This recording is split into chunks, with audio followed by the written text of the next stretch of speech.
Ouais, je disais en fait les hommes et les femmes, c'est vrai que les femmes naturellement sont parfois plus communicantes que les hommes et que la communication de couple ce sera un sujet intemporel et qui reviendra, je pense, toujours sur la table.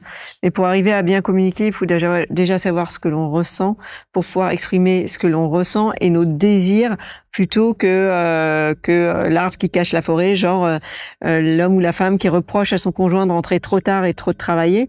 Donc la personne fait des efforts et rentre plus tôt. Donc comme elle rentre plus tôt, bah elle fait du jardinage, elle appelle deux copains, elle va boire un verre et elle fait d'autres choses. Et le conjoint en question continue à lui faire des reproches parce que derrière mais tu travailles trop.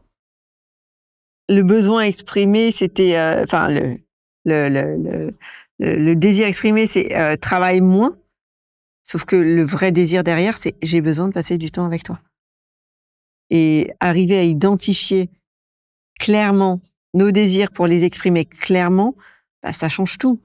Plutôt que de dire arrête de travailler autant, dire j'aimerais qu'on passe un peu plus de temps de qualité ensemble, bah, l'autre, déjà, il se sent pas condamné et c'est beaucoup plus facile pour lui de se dire bon, ok, 2 soirs par semaine, je rentre à 17h et la soirée elle est pour toi.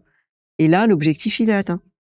Donc arriver à identifier quel est mon vrai besoin derrière le désir que j'exprime. En fait, on en revient toujours au fitness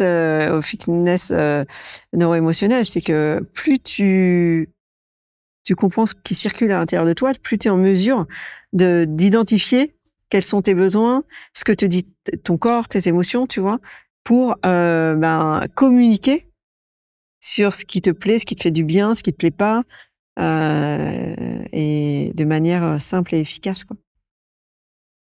C'est le fameux connais-toi toi-même, hein. C'est pas nouveau, hein.